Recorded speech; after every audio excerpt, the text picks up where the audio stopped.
हमने इन कथाओं के सार को समझना है, निकालना है। हमने अपने विश्वास को बढ़ाना है। हमने किसी भी ऐरे गहरे व्यक्ति की बातों में नहीं आना है, चाहे हमारा खुद का भगत भाई बहन क्यों ना हो।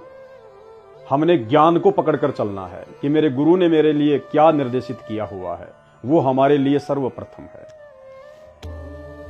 पिता बच्चों की हर संभव गलती क्षमा कर देता है, यानी पूर्ण परमात्मा सच्चा गुरु अपने भगत की हर गलती को क्षमा कर देता है। कौन सी गलतियों को?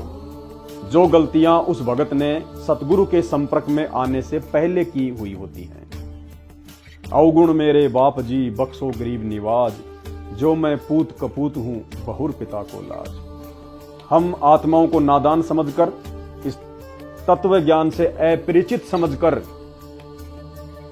और इस काल की कुप्रेरणा से हमने सतगुरु शरण में आने से पहले जितने भी अपराध, जितनी भी गलतियां, जितने भी विषय विकार और दुष्ट कर्म किए होते हैं, सब परमेश्वर क्षमा कर देते हैं।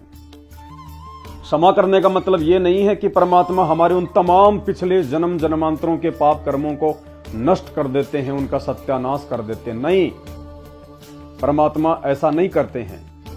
जैसे ही हम इस आध्यात्मिक ज्ञान को समझकर, इस तत्व ज्ञान को समझकर अपने पहले किए गए उन अपराधों की आत्मगलानी करते हैं कि भाई मैंने तो बहुत गलतियां कर रखी हैं, बहुत कुकर्म कर रखे हैं, और ये ज्ञान तो मेरे को आज सुनने और समझने को मिला है। आत्मा रोती है और सतगुरु से उपदेश ले लेती है, उनकी शरण में आ जाती है। तो उस समय वो सतगुरु क्या करता है? हमारे पिछले जन्म जन्मांतरों के, युग युगांतरों के, परमात्मा कहते हैं ना, जुगन जुगन के पाप सब और जुगन जुगन के मैल, जानत हो जगदीश तुम जोर किए बद फैल। हे परमात्मा, हे जगदीश, हे सारे संसार के मालिक, हमने युगों युगों में कितने पाप कर्म किए हैं, कितने जो है बदफैल किए हैं, ये आत्मा कितनी मलिन हो चुकी है। परमेश्वर, इस बात को केवल आप ही जानते हो। हम तो केवल हमारे इसी जन्म के पाप कर्मों को जान सकते हैं, देख सकते हैं, लेकिन युगों युगों के जो पाप कर्म हैं, जो संचित हैं, जिनका ढेर लगा हुआ है, जिन संचित पाप कर्मों के चलते हमारे ऊपर संकट, दुख, परेशानियां आती हैं, वो केवल गुरु भगवान को ही पता होता है, क्योंकि गुरु भगवान स्वयं कबीर भगवान है और वो अंतर्यामी होता है। तो वो परमात्मा क्या करता है जब हम उसकी शरण में आ जाते हैं? वो परमेश्वर उन हमारे पूर्व जन्म के पाप कर्मों को रिज्यूम कर देता है, स्टॉप कर देता है, वो उनको बांध देता है। वो पिछले पाप कर्म उपदेश लेने के बाद भगत को दुखी नहीं कर सकते, वो प्रभावित नहीं कर सकते। परमात्मा उनके प्रभाव को वहीं पर रिज्यूम कर देगा, रोक देगा। क्यों रोकता है परमात्मा? समाप्त क्यों नहीं करता? क्योंकि परमात्मा अंतर्यामी होता है। परमात्मा ये जानता है कि ये आत्मा मेरे से उपदेश लेने के बाद में कितने समय तक मेरी शरण में रहेगी। ये 6 महीने रहेगा, 2 साल रहेगा, या फिर 1 साल रहेगा। उसके बाद ये मेरी शरण छोड़ के काल प्रेरणा से दूसरे के बहकाव में आकर, या अपने परिवार, रिश्तेदार या लोकलाज में आकर, दबाव में आकर भक्ति छोड़ देगा, मेरे से दूर हो जाएगा। वो अंतर्यामी है। अंतर्यामी एक तुम, आत्म के आधार, और जो तुम छोड़ो हाथ तो मैं कौन उतारे पार। इसलिए परमात्मा हमारे पाप कर्मों का सर्वनाश नहीं करता, हमारे पाप कर्मों को स्टॉप कर देता है, रोक देता है। और जैसे ही हम सतगुरु की शरण से दूर हो जाते हैं, उसी समय परमात्मा की जो मर्यादा है वो खंडित हो जाती है। परमेश्वर का जो आशीर्वाद हो जाता है, परमेश्वर का जो आशीर्वाद होता है वो हमारे शीश से हट जाता है।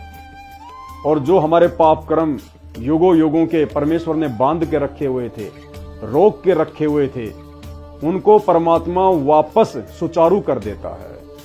और फिर से हमें वही परेशानियां आकर घेरने लग जाती हैं, वही आपदा, वही समस्याएं, वही संकट हमारे जीवन में सामने आकर वो खड़े हो जाते हैं। बहुत सारे रीजन हैं भाई और बहनों।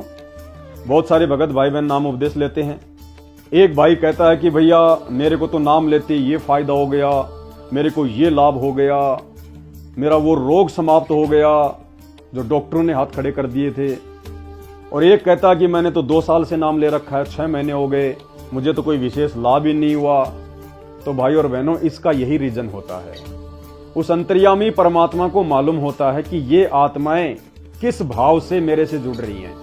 खाली ये अपने स्वास्थ्य लाभ के लिए जुड़ रही है, भूत प्रेत की जो बाधा है उसको दूर करवाने के लिए जुड़ रही है, ये आत्मा ज्ञान को समझ कर आई है, या ये आत्मा साल 2 साल में 6 महीने में मेरे से दूर होने वाली है। उस अंतर्यामी को सब कुछ पता होता है, उसी हिसाब से परमात्मा लाभ देता है।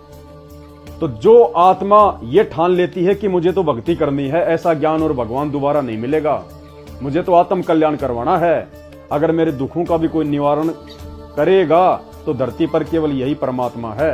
अगर यहां भी मेरे दुखों का निवारण नहीं हुआ तो धरती पर कहीं नहीं हो सकता।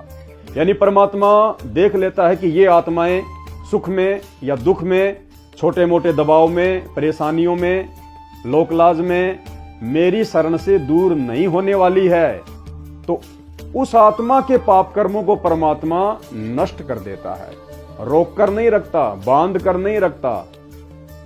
परमात्मा उनके ऊपर जो है वो क्रोश मार देता है, क्योंकि अंतर्यामी ने देख लिया कि ये आत्मा मेरे चरणों से दूर नहीं होने वाली, ये आजीवन यही भक्ति जो है ये करेगा, तो परमात्मा उसके पिछले पाप कर्मों को नष्ट कर देता है, जिस कारण से उस आत्मा के ऊपर पाप कर्मों का दबाव हट जाता है और वो सुखी होती चली जाती है। जो कहता है कि मुझे तो नाम लेते ये लाभ हो गया, ये फायदा हो गया, मुझे रोग से मुक्ति हो गई। और दूसरी तरफ एक आत्मा ऐसी है जो रोती है कि 6 महीने हो गए, 2 साल हो गए, मुझे लाभ नहीं मिल रहा। तो परमेश्वर को पता है उस अंतर्यामी को कि ये 6 महीने भक्ति करेगा, उसके बाद में जाएगा, ये काल प्रेरित हो जाएगा। इसलिए परमात्मा उस आत्मा के पाप कर्मों के दबाव को जो स्टॉप किए हुए हैं उनको केवल स्टॉप ही करके रखता है, उनको नष्ट नहीं करता है, क्योंकि सतगुरु शरण से दूर होते ही वापस वो पाप उसके जो है वो चिपका दिए जाते हैं।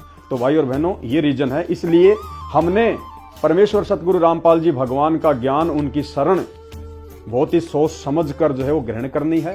पहले उनके ज्ञान को समझो, उनके सत्संगों को सुनो, 1 महीना, 2 महीना, 6 महीने, जल्दबाजी मत करो।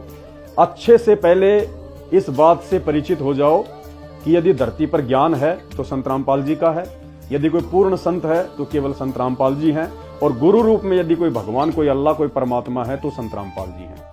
उनके क्या क्या नियम हैं, क्या क्या उनकी मर्यादा हैं, पहले इस बात से भली भांति हम परिचित हो जाएं, उनके सत्संगों को सुनकर, उनके ज्ञान को सुनकर, उसके बाद हम अपने गुरु से उपदेश लें। क्योंकि एक बार उपदेश लेने के बाद यदि भगत के मन में कोई दोष आ गया भक्ति और भगवान के प्रति, अपने गुरु के प्रति, तो फिर उसका नाम खंडित हो जाता है, मर्यादा टूट जाती है, फिर वो उस भक्ति से वो लाभ प्राप्त नहीं कर सकता जो लाभ दूसरे भाई बहनों को देखने को जो है वो मिल रहे हैं।